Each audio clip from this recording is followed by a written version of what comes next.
Olá, você acompanha a partir de agora os trabalhos das TVs legislativas de norte a sul do país. São informações e reportagens especiais produzidas no Congresso Nacional, nas Assembleias Estaduais e nas câmaras municipais.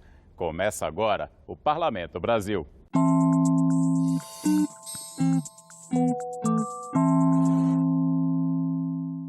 Uma pesquisa da Fundação Oswaldo Cruz, divulgada este ano, mostra que mais de 3,5 milhões de brasileiros consumiram drogas ilícitas no período recente. 208 mil admitiram ter feito uso de crack nos 30 dias anteriores ao questionário. As drogas trazem prejuízo aos usuários, familiares e também para o poder público. Nesta reportagem da TV Assembleia de Roraima, você vai ver o depoimento de pessoas que lutam para superar o vício. Anderson Bezerra, 41 anos, crente em Deus, mas esse novo homem tem pouco mais de um ano.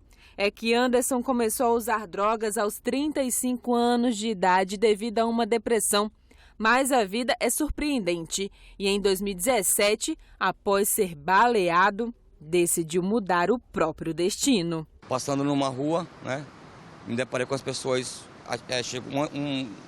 um pessoal chegou de moto, atirando em umas pessoas, e eu estava na hora no lugar errado e acabou que pegando um tiro em mim, eu quase que eu morro. Ainda com certo receio, ele lembra os dias de escuridão que viveu quando se afastou da família e se entregou ao vício. Eu não queria matar em casa, até porque, como eu falei, eu não me sentia bem mais na minha família porque eu me sentia um lixo, eu não me sentia uma pessoa. Mas a mãe de Anderson, mulher guerreira, se agarrou na confiança em Deus e jamais desistiu do filho. Eu tinha muita fé que um dia ele ia achar essa cura. E sempre eu pedia para Deus. A gente às vezes pedia para ele dizia que não estava no momento. Então, a minha filha sempre dizia, Deus, se não for de um jeito, bote sofrendo. Para ele sofrer um pouquinho mais, que ele saia desta vida. No entanto, muitos não estão limpos, como Anderson. Pelas ruas de Boa Vista, na luz do dia, encontramos usuários de drogas. Nas mãos desse homem, que não quis ser identificado, as marcas do vício. Em depoimento, ele relata sobre os desafios diários. Eu uso drogas desde os anos de idade, entendeu? Por eu levar a recaída, foi a curiosidade, querer fumar um cigarro escondido, achar bonito. Aí depois, quando eu aprendi a tragar, eu queria uma coisa mais forte. Então foi pela curiosidade. Em Boa Vista, o bairro Caetano Filho, mais conhecido como Beiral, é cenário de drogadição. Somente no Centro de Atenção Psicossocial do Estado de Roraima são realizados mais de 50 atendimentos psiquiátricos e psicológicos diariamente a dependentes químicos. Mas o problema não é local. O mal social atinge o mundo inteiro. Segundo o último relatório de drogas da ONU, 5% da população de todo o mundo, isso que corresponde a 250 milhões de pessoas, são usuárias de drogas ilícitas. A dependência química, ela é uma doença mental, É uma doença que precisa de um tratamento contínuo. Então, o paciente, tem gente que chega com uns 2, 3 meses e acha que já está curado. Mas é uma doença crônica que pode reincidir, que pode voltar. Segundo a ONU, até 9 pessoas são atingidas emocionalmente e psicologicamente quando um membro da família se torna dependente químico. É muito comum a família vir para procurar o CAPS, buscar o tratamento para o filho, mas ela mesma está adoecida. Nesse âmbito preocupante em Roraima, o Poder Legislativo tem um papel importante. É na Casa do Povo que os deputados estaduais criam leis que dão suporte no combate às drogas. Uma delas é a Lei 493 de 2005, que instituiu o Dia Estadual do PROERD, Programa Educacional de Resistência e Combate às Drogas e à Violência. O Poder Legislativo é um parceiro que nós temos para que apoia esse programa, né? A gente sabe que sozinho nós não somos nada, não fazemos nada, né? Nós precisamos de parceria. Mas o programa já completa 19 anos em Roraima. Ele surgiu lá nos Estados Unidos em 1983, Los Angeles. Em 1992 veio para o Brasil pela Polícia Militar do Rio de Janeiro e chegou aqui em Roraima no ano 2000. O trabalho muda a história de muitas crianças e adolescentes diariamente. Por isso, neste Dia Internacional contra o Abuso e Tráfico Ilícito de Drogas, o importante é alertar, cuidar e amar. Assim como tem o PROERD, nós temos diversas outras opções aí para os jovens, para os adolescentes se manterem longe das drogas, né? Eu vivo bem, vitoriosa, graças a Deus. Muito, muito bem. Aguentei ele na fazenda 1 ano, mas desde que ele entrou, eu tinha certeza que ele ia completar o ano dele lá dentro.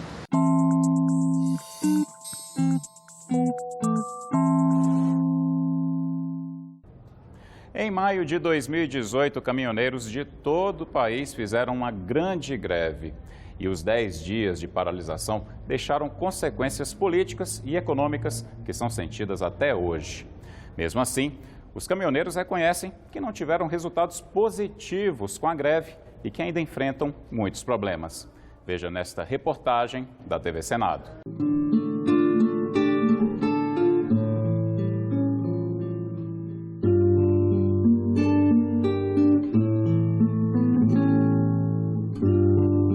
O caminhoneiro, ele é uma vida difícil, não é fácil. É dormir na rua, chegar nos postos de gasolina, não tiver jeito de parar para dormir. Não são todos os postos de gasolina que tem área para guardar caminhão.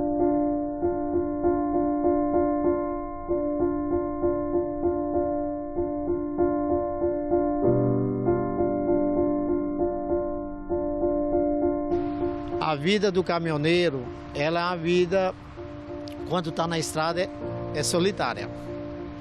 A gente temos lembrança da família, temos lembrança de estar em casa, mas a gente temos que trabalhar.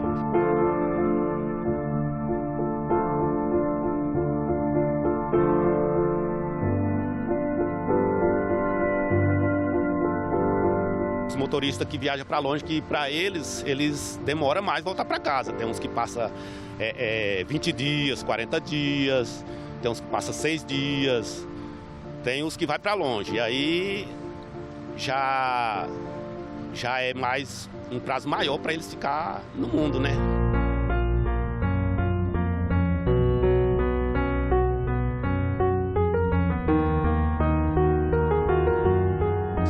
Eu transporto combustível, eu atendo os postos do Distrito Federal, do entorno, de Minas Gerais, de Goiás, Tocantins e Mato Grosso.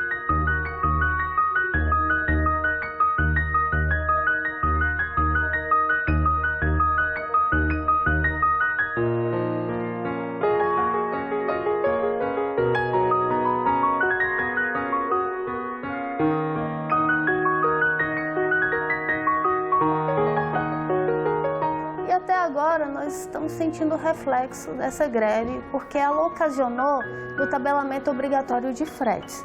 E esse tabelamento ele tem aumentado significativamente os custos relacionados principalmente para o agronegócio com os insumos que são necessários para produzir.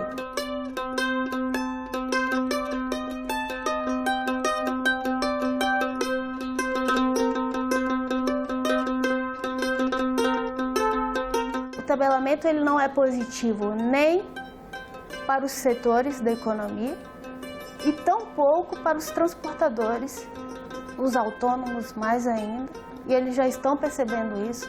Para você ter uma ideia, desde que o tabelamento entrou em vigor, 20% dos transportes que eram destinados aos autônomos passaram para as empresas. Não estamos falando de tabela de frete, nós estamos falando de estabelecimento de piso mínimo de frete, que é custo, nada de lucro, que é o que os caminhoneiros estão pedindo para assegurar uma condição mínima para cobrir os custos deles da viagem, e aí sim eles também vão poder ter o direito de exercer o direito de livre mercado tão questionado aí pelos embarcadores.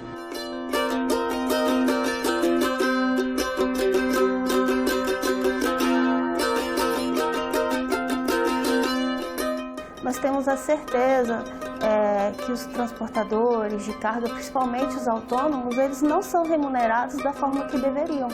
Mas não é uma questão de tabelamento de frete, mas outros problemas conjunturais, como a própria situação das rodovias, por exemplo.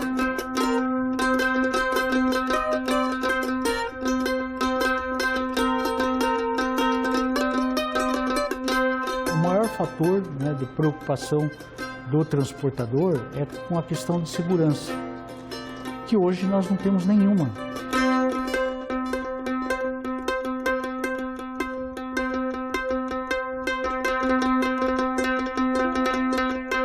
Os políticos têm que olhar para a classe dos caminhoneiros, porque os caminhoneiros hoje estão passando um pouco de dificuldade, porque os fretes estão muito pouco, pedágio muito caro, combustível muito caro.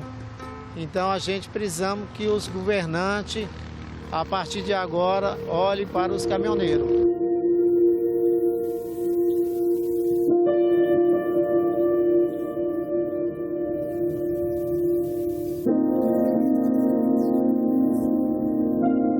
A gente faz de coração o que a gente transporta, né? Para levar a mercadoria ao cliente, para o Brasil dar um pulo para frente, que nós estamos precisando de melhoria. E o Brasil tem que fazer o crescimento. E o crescimento faz através do caminhoneiro. A gente que transporta para o cliente, para a população.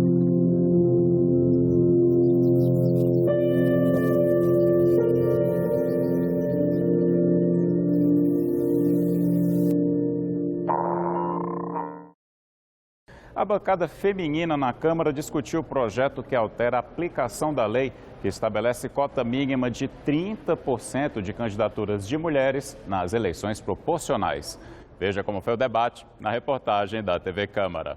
Na eleição de 2018, foram eleitas 77 mulheres para a Câmara dos Deputados. É o maior número e o maior percentual de deputadas da história, 15% dos 513 membros da Casa, comparados aos 10% da eleição anterior. Desde a eleição de 2010, é exigido dos partidos que as mulheres representem no mínimo 30% do total de candidaturas aos cargos legislativos. Mas o aumento de deputadas só foi possível devido a uma decisão do Judiciário que garantiu também 30% dos recursos do fundo eleitoral e do tempo de propaganda política para as candidatas mulheres.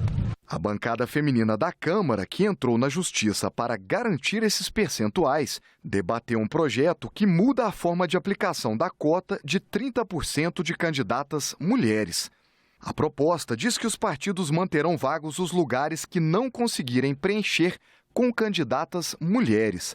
A maioria das parlamentares considera que esse dispositivo retira a punição dos partidos que deixarem de cumprir a lei. Se não houver punição para os partidos, os presidentes dos partidos majoritariamente são homens e majoritariamente sempre responderam pelas presidências e com isso também a pouca participação ou pouco estímulo na participação das mulheres. Acho que tudo isso desmotiva os partidos a preocupação quando você flexibiliza, entre aspas, né? Na verdade, você permite que os partidos não enfrentem as questões, não invistam na candidatura de mulheres, não preparem a mulher para ocupar esse espaço, como se isso fosse naturalmente. As mulheres não querem participar. Isso não é verdade. A deputada Renata Abreu, que é a presidente nacional do Podemos, diz que os partidos têm dificuldade de cumprir a regra atual. E, segundo ela, deixar vazios os lugares das candidaturas de mulheres que não conseguirem preencher significa, sim, uma punição para o partido. ele mantém a cota dos 30% de candidaturas. Se os partidos não preencherem estas cotas, eles são obrigados a deixar as vagas vazias. Eles não podem colocar um homem. Por que isso é uma punição para um partido político? Num sistema proporcional sem coligação, qualquer candidato que você perca influencia no coeficiente partidário eleitoral. Portanto, o partido deixa de eleger mais representantes, o que é, de fato, uma punição. A deputada defende ainda outro ponto do projeto. Os votos em candidaturas de mulheres valerão o dobro do que os votos nos candidatos do sexo masculino na definição dos recursos do fundo partidário. Como que é definido o fundo partidário dos partidos políticos? É a quantidade de votos de deputados federais que um partido obteve na última eleição. Nós estamos prevendo nesse projeto que o voto da mulher vale o dobro do homem. Então, uma mulher de 50 mil votos, ela vale o mesmo, ela contribui no recurso que o partido terá, com o mesmo que um homem de 100 mil votos. A deputada Soraya Santos defende uma solução alternativa prevista numa proposta de emenda à Constituição já aprovada pelo Senado. Em vez de cotas de candidatas, seria criada uma cota mínima de cadeiras nas casas parlamentares, reservadas para as mulheres, que aumentaria a cada eleição. Você pode ter mudança de modelo de cota. Então, se hoje está difícil para um partido ter 30% de candidaturas femininas, você só pode flexibilizar se você, como contrapartida, garantir no texto da lei que você vai ter um percentual de cadeiras efetivas, como fizeram todos os partidos. Todos os partidos e todos os países do mundo que avançaram em relação. Hoje o mundo está discutindo a equidade, 50% e 50%, que é a meta traçada pelos partidos.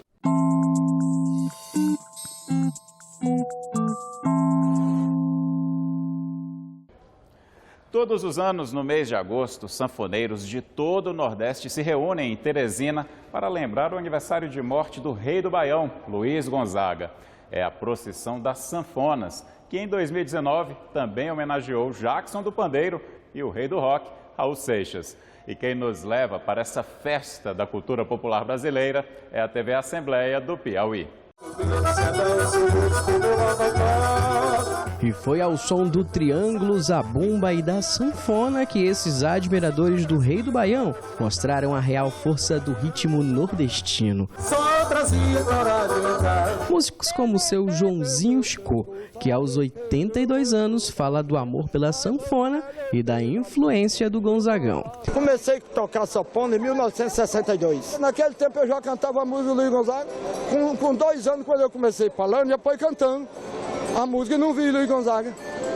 Olha, mas eu toco a noite toda a música do Luiz Gonzaga. E no altar da Catedral Metropolitana de Nossa Senhora das Dores foi o ritmo da música nordestina que deu tom na missa com a bênção do padre Antônio Cruz.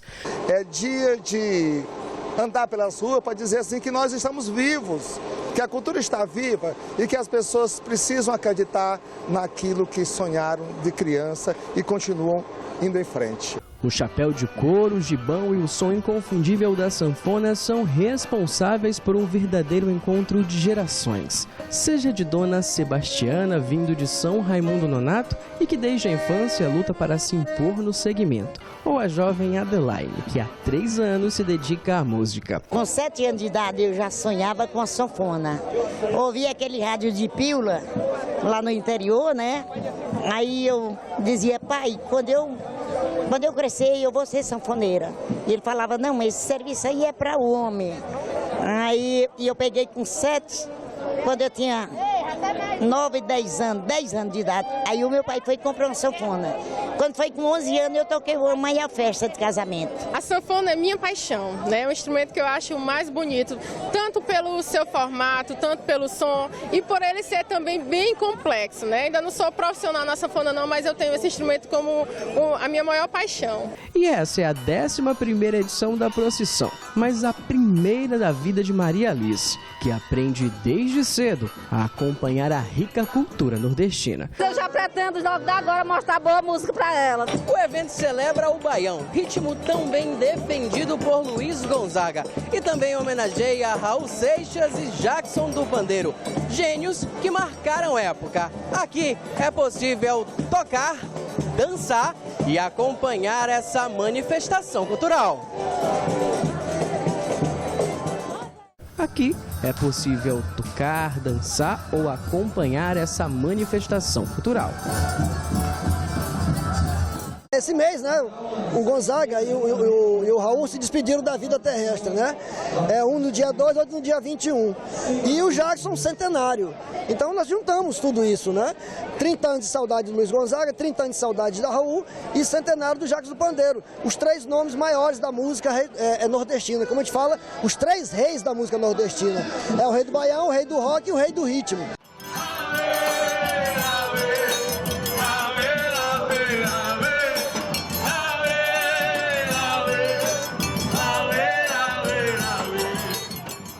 Ficamos por aqui. Você pode rever esse ou outro programa no site da TV Senado, senado.leg.br/TV, ou em nosso canal no YouTube, youtube.com/TV Senado. Muito obrigado pela companhia. Eu espero você no próximo Parlamento Brasil. Até lá!